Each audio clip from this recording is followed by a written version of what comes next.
Para comenzar el turno de pregunta-respuesta, tiene la palabra en primer lugar el Grupo Parlamentario de Izquierda Unida, su portavoz, la señora Doblas. Señora Doblas, tiene usted la palabra. Gracias, señor presidente. Gracias, señor Recio.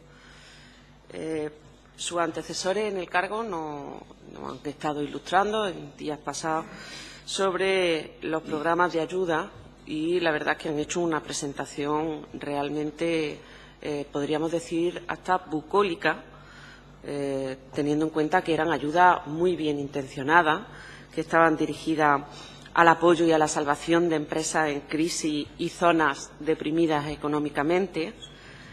Lo que pasa es que se ha eludido constantemente en sus respuestas y en sus exposiciones algo que es lo que la mayoría de la sociedad andaluza está reclamando de nuestros responsables políticos, y es una explicación completa, lógica, sensata, veraz, de cómo es posible que algo que se pensó con estos fines se degrada a un lamentable espectáculo de intrusos, de empresas fantasmas, de comisionistas, de conseguidores y de pagos cruzados. ¿Usted nos va a dar esa explicación? Señoría, yo vengo dando esta explicación en el Parlamento desde hace tiempo. Ya le he dicho la cantidad de veces que me he sometido a sus señorías a que me pregunten sobre todo. Y además, usted hace una pregunta y un juicio de valor, y cuando sus señorías hagan un juicio de valor y una pregunta me van a permitir que entre a contestar ambas. Usted hace un juicio de valor, en primer lugar, que dice que no estamos dando información completa. Vamos, yo le estoy dando sobre el periodo que ha sido mi responsabilidad una información todo lo completa que puedo y estoy dispuesto a completársela aquí. Y dice usted, además, algo que no comparto, y es que no se ha cumplido la finalidad. ¿Cómo puede decir usted, señoría, después de los datos que le acabo de aportar, en el que en el 97% de las ayudas, después de todo el proceso de fiscalización que se está llevando a cabo por diversos órganos, se dice que son correctas? ¿Cómo puede usted decir que no ha cumplido la finalidad? Que hay unos casos que no la han cumplido y que a usted y a mí nos avergüenzan. No le quepa ninguna duda. En el caso de que se demuestre que esos casos son casos que no han cumplido la finalidad, efectivamente deberían haberla cumplido. Pero, señoría, ¿conoce usted algún sitio en alguna administración que el 97% de lo que se ha hecho esté bien después de todo el proceso? Mire, señoría, yo creo que ha cumplido la función que perseguía estos fondos y que ha habido casos lamentables, y para eso lo que el ciudadano pide, señoría, yo creo que es que nosotros hagamos lo que hemos hecho. Si se descubre...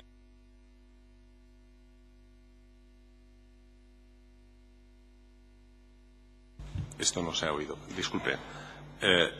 Lo que digo es que el ciudadano, cuando hay algo mal hecho por parte de la Administración, lo que quiere es que se persiga, es decir, que se investigue en profundidad con funcionarios independientes, como se ha hecho aquí, en Andalucía, que se mire y se persiga, se ponga en conocimiento de la justicia las irregularidades, que es lo que se ha hecho, y finalmente que se recupere hasta el último céntimo que haya podido estar mal utilizado. Esto es lo que piden los ciudadanos y esto es lo que hemos intentado hacer. Yo creo que usted ha interpretado mis palabras como yo puedo interpretar las suyas, porque yo no he dicho en ningún caso que la finalidad se haya cumplido o no. No he entrado en esa valoración. He dicho que esto se pensó para unos fines, pero que degradó en otros fines también. Y que lo cierto es que no puedo compartir con usted que haya dado esa explicación, porque usted nos ha dicho cómo intenta arreglar la avería, pero no nos ha dicho por qué se produce esa avería. Llevamos una semana en esta comisión de investigación y todavía no hay nadie que haya contestado a cómo entran los intrusos en los expedientes de regulación de empleo. Es más, usted dice que un 90% se ha destinado a fines a los trabajadores que realmente debían incluirse en esos expedientes de regulación de empleo. Y yo le digo, ¿y las ayudas a empresas? ¿No tenía usted constancia de que realmente había un porcentaje de ayuda muy descompensado en una zona del territorio muy determinada con relación a otras, y que de esa ayuda existían numerosísimas empresas fantasmas y que esas ayudas concentradas en esa zona del territorio no respondían a esa finalidad de conservación del empleo? porque eran empresas con muy poquitos trabajadores, en algún caso empresas que ni siquiera existían, en algún caso empresas que no llegaron a existir. Bueno, señoría, yo creo que a esta comisión estamos viniendo los distintos responsables de las distintas épocas para poder dar explicación exacta de por qué se daban a unos y a otros. Yo he seguido esta comisión, como ustedes pueden suponer, por interés digo, como diputado que soy. La he seguido al completo y he visto como sus señorías en las intervenciones anteriores de los responsables de la consejería le han preguntado por estos criterios y han sido contestados. Yo puedo contestar por lo que yo hago, ¿verdad?, en el periodo que yo hago. Ustedes han tenido aquí a los responsables y les han preguntado. Pero mire, voy a entrar porque usted vuelve a hacer un par de juicios de valor que quiero comentarle, para que vean ustedes y sean los ciudadanos también capaces de contrastar diversas opiniones de carácter político respecto al tema que nos reúne. Mire, dice usted el 90%. No, el 90% no, señoría, el 97%. A día de hoy, digo, no quitemos lo que es, no datos de este consejero, sino datos de las comisiones de investigación, porque aquí es muy importante no confundir la parte con el todo, siendo esa parte una parte absolutamente reprobable en el caso de que se dé. Y mire, me dice usted, ¿por qué nadie nos ha dado una explicación? Yo se la voy a dar, yo creo que se ha dado, pero se la voy a repetir, señoría. Yo creo que se ha dado ya esta comisión, pero yo le voy a dar mi opinión particular. ¿Por qué se dio?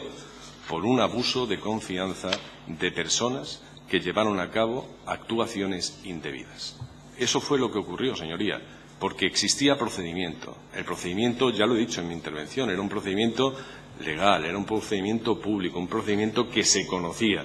Y finalmente, no en la Consejería de Empleo, no en Andalucía, en todos los sitios, en todas las administraciones públicas, en las empresas privadas, siempre hay abusos de confianza por parte de las personas que tienen que desarrollarlo. Lo que hay que tratar de medir también es poner en situación cuál es esa cuantía, señoría, porque si la cuantía es pues que 1.500 millones están mal dados, según dicen algunos en prensa, pues el problema es uno, ¿verdad? Y es que la generalidad está mal. Pero si resulta que es que el 97% de lo que se ha hecho está bien, pues resulta que hay una parte mínima que los andaluces y las andaluzas, como ustedes, saben que en qué lugar no existe ese porcentaje mínimo de problemas en los que justamente nosotros, como manejamos dinero público, tenemos que ser implacables. Es decir, en cuanto se haya producido lo más mínimo, persecución, investigación, puesta a disposición de los tribunales y recuperación hasta el último céntimo. Eso es lo que se ha pretendido hacer. Bueno, habla usted de un procedimiento perfectamente legal. Creo que he oído bien. Ahora bien, usted procede a modificar durante su mandato, digamos, hace frente a irregularidades heredadas de mandatos anteriores y, bueno, ya tienen conocimiento de esas irregularidades, pero entonces, si todo era perfectamente legal, ¿qué le lleva a iniciar el proceso de cambio de ese procedimiento? ¿Existen instrucciones del Consejo de Gobierno? En el momento de su nombramiento, ¿se le dice viene usted aquí a resolver todas estas irregularidades? No, en absoluto. Y además le pongo en situación. Consejero de Empleo, año 2010. A mí lo que me dicen es que mi primer objetivo es, lógicamente, tratar de combatir el desempleo en Andalucía. Es decir, este es el primer objetivo que se le plantea a un consejero. Y del resto, señoría, nada, porque no se conocía nada, evidentemente. Nada se me dice. Ahora, sí es verdad que usted me hace una pregunta muy concreta y es, ¿y por qué cambia usted el procedimiento? Mire, nada más llegar, cambio del convenio a una encomienda de gestión. Todos los cambios que se producen previamente, si me permite, se hacen por una mejora de lo que es el procedimiento administrativo. Esto es constante en la Administración. En cualquier Administración estamos mejorando continuamente. Y en mi caso, nada más llegar, tengo, por una parte, algo que está impulsado por el equipo anterior, algo que aparece además en los presupuestos de la Junta de Andalucía, y es que hay que cambiar, hay que ejecutar la 3.1L por una encomienda de gestión. Y, por lo tanto, lo que hacemos es algo que ya nos venía impulsando, lo ponemos en marcha. Y, además, le llamo la atención sobre que hay, en este sentido, un informe de seguimiento de la intervención. Si terminológicamente en algo me confundo respecto a lo que son las características del informe, me disculparán, pero no soy un especialista en lo que es esta materia. Trato de hacerlo lo más correctamente posible, pero a lo mejor en alguno me puedo equivocar. Creo que es un informe de seguimiento de la intervención del año 2009 en el que se dice que esto tiene que ir a una encomienda de gestión. Por lo tanto, si usted llega a una responsabilidad de gestión y le viene ya dado un impulso y tal, pues lo que hace es lo cambia. Lo cambia además mejorando, señoría, mejorando lo que es el sistema anterior en ese proceso de mejora continua. Y luego, a partir de ahí, ocurren todos los acontecimientos que les hemos descrito y que ustedes conocen. Y lo que hago es tratar de perfeccionar con todo el conocimiento que ya tengo lo que es ese procedimiento que da lugar a esa orden que ustedes ya conocen, que en el año 2011 ponemos en marcha para tratar de acabar lo que es la mejora del procedimiento administrativo que tenemos. Me llama mucho la atención que acaba usted de mencionar. Hay un informe de intervención en el año 2009. Perdóneme si yo tampoco soy estrictamente, terminológicamente hablando, muy estricta, ¿no? Pero dice usted, en el 2009 hay un informe de intervención que nos dice que vayamos a la encomienda de gestión. Sin embargo, en el 2005 hay un informe de intervención que lo que dice es que estas ayudas deben tratarse como subvenciones excepcionales. Y hay más informes. Hay un informe de Garrigues, de la etapa anterior, que usted debía conocer porque lo habían encargado precisamente para ver cómo se hacía todo este sistema, y incluso hay un informe de Daniel Rivera en el que se señala literalmente: la suscripción de los convenios no estaba sustentada sobre ningún expediente administrativo de solicitud de ayuda, solo recogía la toma de decisión a partir de la negociación o reuniones mantenidas. Y, además, están todos esos informes de intervención que usted señala, incluso cuando el señor Márquez, en la etapa anterior, establece todos los mecanismos para cambiar a la encomienda, remite un fax a IDEA y la agencia IDEA se congratula de que puedan contar por fin con la encomienda de acuerdo con las sugerencias y recomendaciones de la intervención general. Es decir, aquí todo el mundo ha dicho que nadie les había advertido, pero lo cierto es que las advertencias proliferan desde bufetes externos y desde los propios servicios internos. Y, hombre, la verdad es que llama la atención que todo esto comienza en el 2001, por lo visto nada era ilegal, nadie les había advertido, pero hasta el 2010 no se le hace caso a las advertencias que se venían sucediendo en el tiempo. Bueno, señoría, no coincido con su opinión y voy a pasar a contestarle a diversas partes que me ha usted planteado. En cuanto al informe de Garrigues, le digo, yo no lo conozco. Esto es un informe, una opinión jurídica, técnica, que la tienen los que tienen la competencia. Yo, como consejero, digo que en la consejería no sé cuántas opiniones jurídicas puede haber sobre los temas que hacemos. Yo, en principio, no lo conocía. Sí, en cuanto a lo que usted habla de intervención, de si se tiene en cuenta o no se tiene en cuenta, le aseguro que todos los gestores que estamos en la Junta de Andalucía tenemos en cuenta lo que la intervención nos dice. ¿Por qué?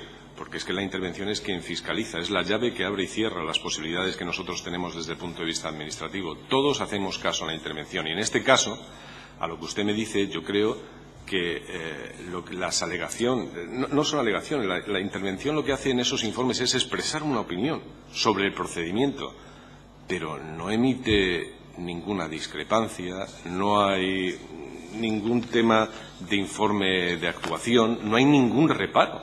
Y, por lo tanto, es contestado en su momento por la Consejería de Empleo. La Consejería de Empleo contesta a esta opinión que hace la intervención. Y claro que lo tenemos en cuenta. Fíjese si se ha tenido en cuenta que finalmente en el tiempo se produce un cambio de los procedimienos y hasta la orden que tenemos. Sin lugar a dudas. Usted puede decir, y desde el año 2005 hasta el año 2009 o así, no recuerdo con exactitud, que creo que es cuando usted se refiere a que IDEA se congratula. Claro, todos nos congratulamos cuando estamos en la misma dirección y hacemos la cosa lo mejor posible. Y por eso, lógicamente, IDEA se puede congratular de que todo vaya bien. Me hace usted referencia también a un informe de mi director general de Trabajo.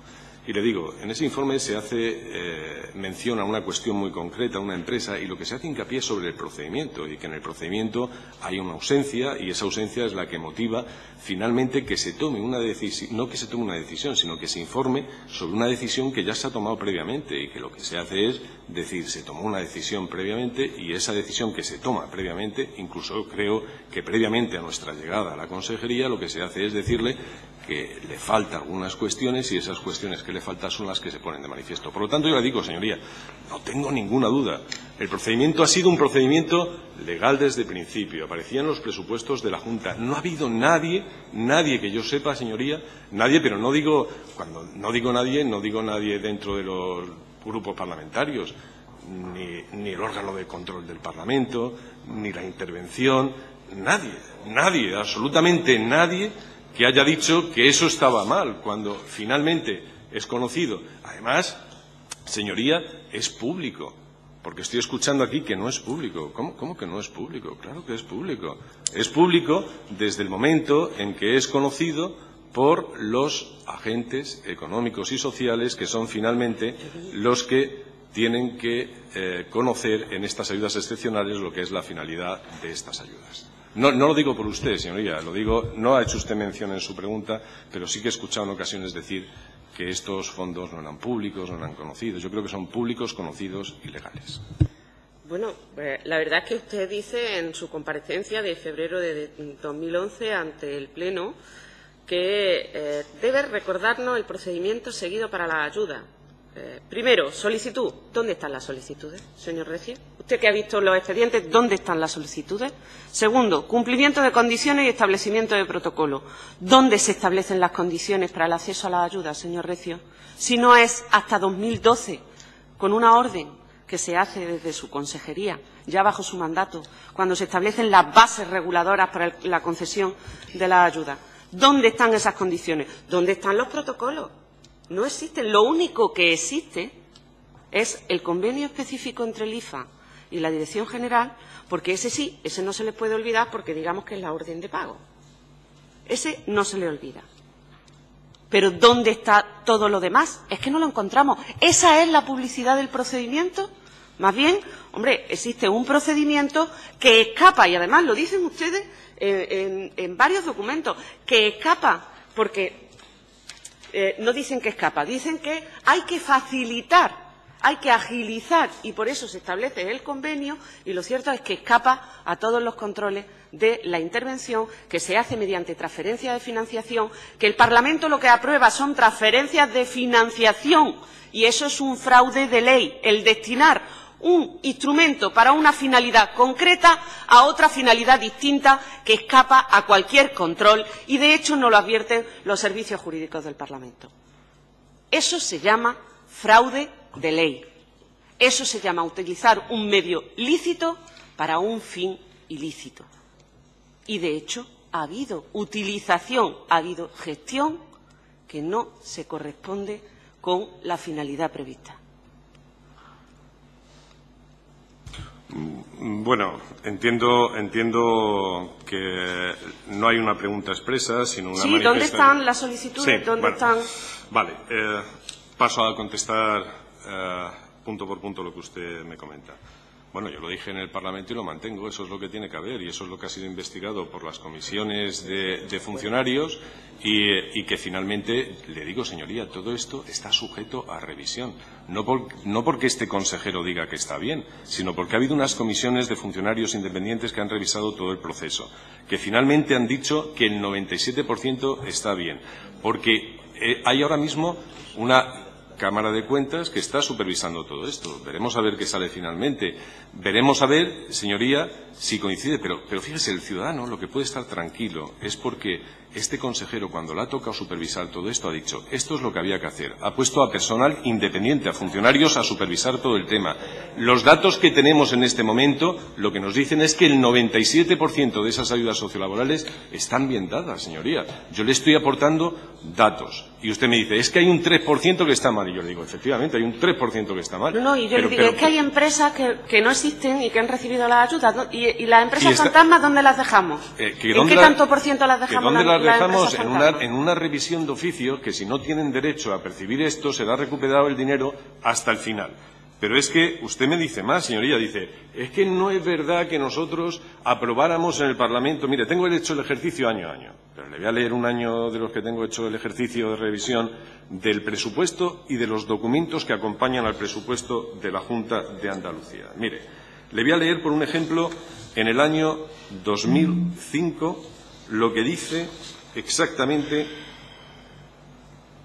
en la descripción del programa 3.1L que se contiene en la memoria del presupuesto.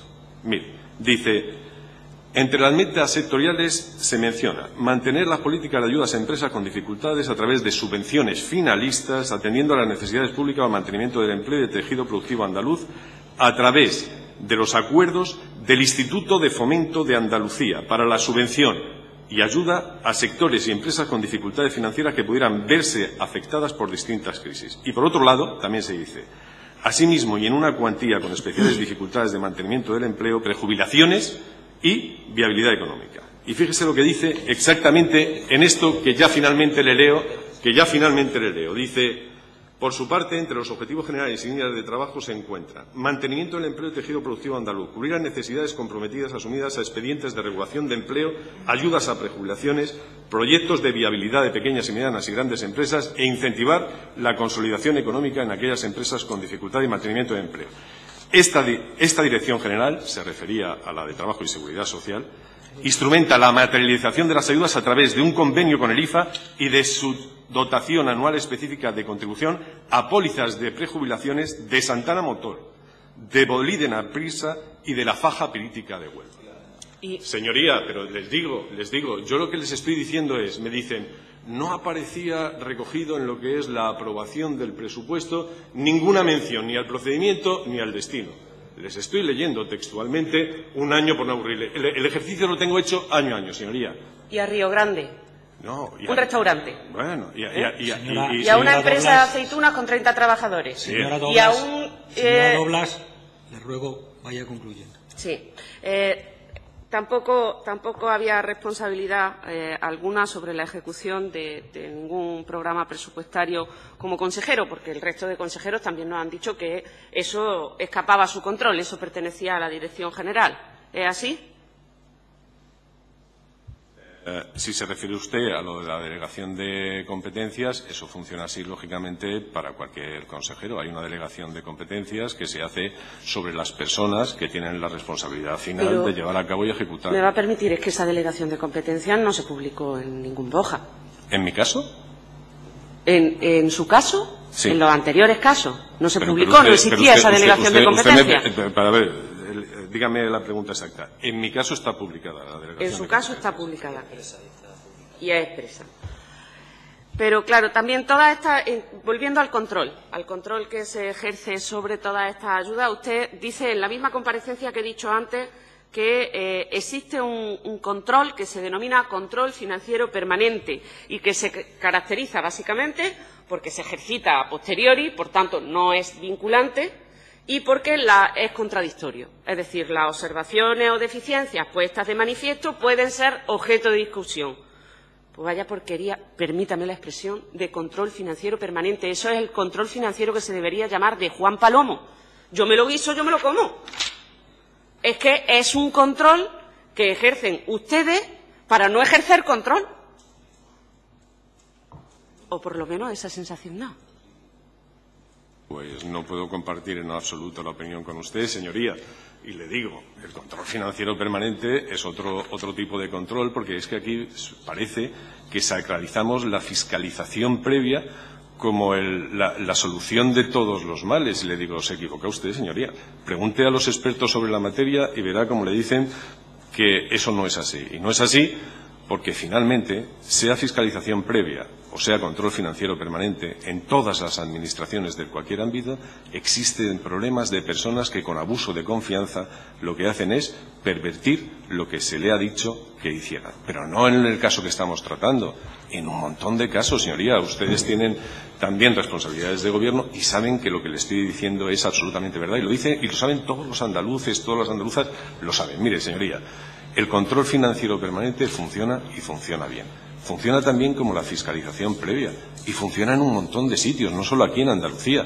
O sea, no diga usted que el control financiero permanente es el de Juan Palomo, señoría, porque puede haber en estos momentos especialistas que se estén tirando de los pelos pensando que usted piensa que solo la fiscalización previa da seguridad y control. No es cierto, señoría. El control financiero permanente funciona y con la fiscalización previa hay problemas también por parte de aquellas personas que en el desempeño de su competencia hacen un abuso de la confianza legítima que se tiene en ella y la utiliza de mala manera. Yo no estoy diciendo que el control financiero permanente no sirva para nada. Doblas, tiene que terminar. Ahora sí. No es cierto que la fiscalización previa hubiera permitido evitar, al menos, las primas a comisionistas, el exceso en las primas, el pago a comisionistas, el pago más elevado sobre los precios de mercado, el pago o la elección, al menos, de la aseguradora. No es cierto que eso, con una fiscalización previa, quizás se hubiera podido evitar. No, señoría, no depende del sistema de control que nosotros estemos estableciendo, si es fiscalización previa o es control financiero permanente. Depende de que las personas que están encargadas tengan la confianza y la voluntad de llevar a cabo las cosas según se deben hacer. Muchas gracias, señora Doblas. Pues corresponde, en primer lugar, la intervención por 10 minutos, que, como saben, serán muy estrictos, al Grupo Parlamentario de Izquierda Unida. Señora Doblas, tiene usted la palabra. Gracias, señor presidente. Lo hemos oído decir repetidas veces, que hay un 97% de las ayudas a trabajadores que son absolutamente legales. Y yo quisiera ponerle un ejemplo de la perversión del procedimiento, porque, claro, la empresa ACICO tiene 3 intrusos que están en ese 3%, digamos, tóxico. Pero, ¿por qué esa empresa y no otra? Los otros 30 trabajadores afectados no los mete porque pertenecen a esa empresa y tienen derecho a la ayuda. No son intrusos. Ahora bien, esa empresa, que está muy vinculada al Partido Socialista, accede a esa ayuda mientras otras empresas del sector no tienen ayuda. Es que no se trata solo de intrusos y otros excesos ilegales, es que es la arbitrariedad, no la discrecionalidad, no, la arbitrariedad que se ha practicado y que el procedimiento facilita. Y por eso yo le vuelvo a preguntar, de todas esas cosas que nos recordaba, no nos anticipaba, nos recordaba en su comparecencia del 2011, ¿dónde están las solicitudes, el modelo de solicitud publicado? ¿Dónde están las condiciones, las bases para el acceso a esa ayuda? ¿Dónde están los protocolos, señor Recio, que debían regir después del acuerdo esa ayuda? Y, sobre todo, ¿dónde están las empresas a las que se les concedieron esas ayudas? Porque hay empresas como las del señor Rodríguez de la Borbolla, que desgraciadamente no están y se llevaron 9 millones de euros. ¿Dónde están? Señoría, le he dicho respecto al procedimiento, es verdad, hay un 3% que se ha detectado que es irregular, pero lo que yo quiero, señoría, cuando hago esa afirmación, es creer que los andaluces y las andaluzas no piensen que es que el 100% de lo que se ha hecho en política sociolaboral desde el año 2001 hasta el año 2010 está mal hecho, señoría. Eso es lo que pretendo. Entiéndame, no le quito un ápice de importancia a cualquier irregularidad que haya podido haber. Y yo estoy con usted, señoría, si estoy en su misma postura. Que esa empresa lo hizo mal, no por las razones que yo desconozco, señoría. Usted dice, es que la empresa CICO son de afines al Partido Socialista. Lo desconozco, señoría, de verdad se lo digo. Lo desconozco en absoluto. No tengo ni idea. No creo que fuera, quiero pensar que no fuera el criterio que se utilizó en su momento. Ahora, lo que sí le digo es que no va a caber ninguna duda. ¿Por qué? porque hay un proceso de revisión. Y si se ha hecho mal, señoría, páguese. Este es el principio que yo apliqué desde el principio que cogí la consejería. ¿Y cuál es la tranquilidad de los andaluces? Que no hay nadie que le vaya a poder asegurar al 100% en un procedimiento administrativo que todo esté perfecto. Ahora, que desde luego tengan tranquilidad que en la época en la que yo he estado como consejero, si algo estaba mal hecho, se ha perseguido, se ha puesto en conocimiento de la justicia y se ha intentado recuperar hasta el último céntimo. Lo que no me queda claro, porque entiendo que usted finalmente no me lo contestó, es si después de toda su investigación logra detectar dónde está el fallo que permite que se introduzcan a los intrusos, dónde está el fallo que permite que de Santana, Bolidén o de la Baja Pirítica de Huelva pasemos a hablar del restaurante Río Grande, la empresa de muebles inexistente del señor Trujillo, la empresita donde no trabajan más de 6 trabajadores pero que recibe 2 millones de euros, ACICO. ¿Dónde está el fallo que permite que se paguen las comisiones a las aseguradoras? Eso lo investigan y lo descubren. No, mire, señoría, es que dese cuenta usted de lo que le acabo de narrar, señoría, lo que le acabo de narrar en el espacio de tiempo, el volumen de trabajo, las restricciones de personal y de medios materiales, pero sí les he aportado algo en esta comparecencia que responde a su pregunta, señoría. No voy a darle una evasiva. Le he dicho, no se hizo, contestando a su pregunta, ¿por qué? Limitaciones de medios, cantidad ingente de trabajo, etcétera, que había que hacer y había que priorizar, como en cualquier tarea de gestión. Y luego, por último, sí le he dicho, es un criterio personal, no fruto de una investigación. Yo creo que es el abuso que se comete en la confianza depositada en algunas personas. Y si eso finalmente se comprueba, porque eso se está ahora mismo, como ustedes saben, en sede judicial, si eso se comprueba, aquellos que le han hecho mal, el deseo no de este consejero, del presidente y de todo lo que hemos formado parte del gobierno en el que yo pertenecí, era que se persiguiera hasta sus últimas consecuencias. ¿Y no creyó necesario depurar responsabilidades políticas de lo que había ocurrido? Eso tampoco. ¿Pero qué entiende usted por responsabilidades políticas, señoría? Hombre, yo entiendo que la responsabilidad política, todos sabemos en qué se traduce. Hay una responsabilidad al elegir, hay una responsabilidad al controlar. Bien. Bien. Y ese control no se produjo. Si, como usted dice, el problema es un problema de confianza, ¿por qué no se establecieron los controles que garantizaran esa confianza? Pero, yo creo que en mi etapa se establecieron los controles.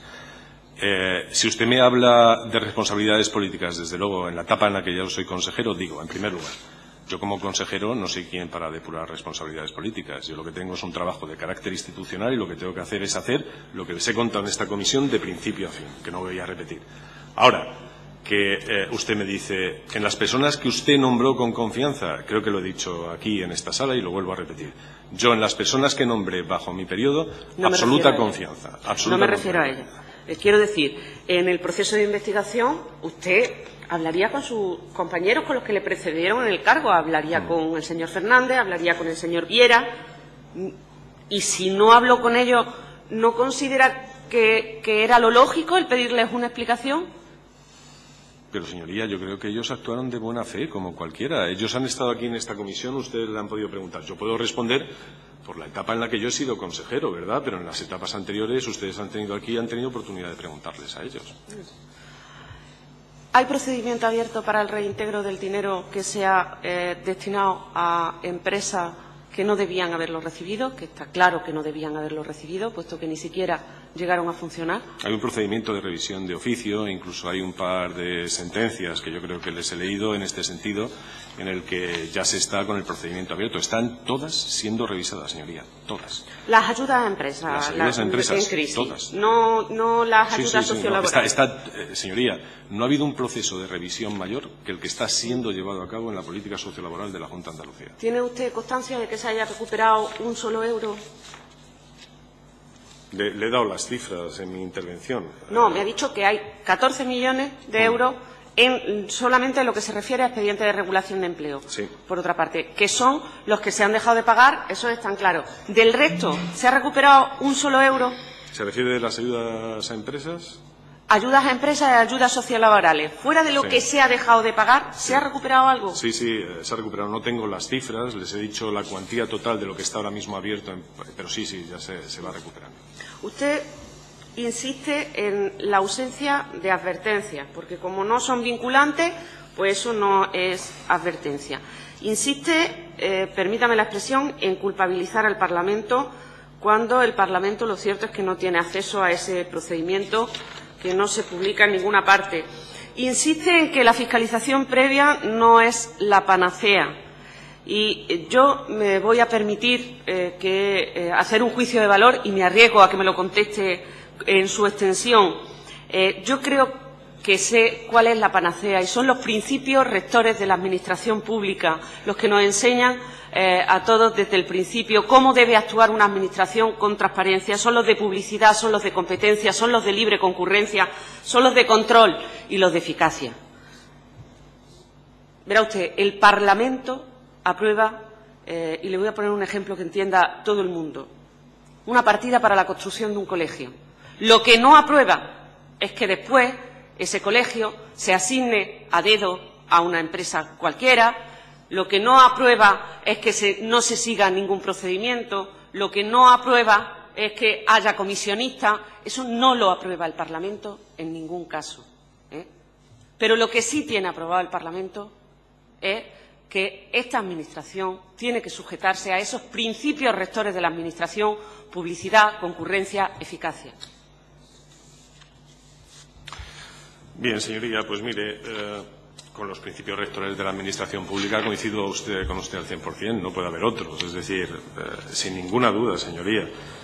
Sí que hace advertencias, hace advertencias. Yo no he dicho que no hiciera advertencias. Hace advertencias la intervención, si ustedes las conocen perfectamente, una detrás de otra. Lo que digo es que esa advertencia no implica ni un reparo, ni implica una discrepancia, ni implica un informe de actuación. Pero advertencias, claro que hay, y las tenemos en cuenta en la mejora del procedimiento administrativo. No culpo al Parlamento, señoría. No le culpo. De verdad, como diputado que soy, se lo digo. No le culpo. ¿Por qué? Porque yo creo que si esto no se puso en duda fue porque era un sistema legal. Conocido era, desde luego, se lo he leído. Le puedo leer desde el año 2001 hasta el año 2010.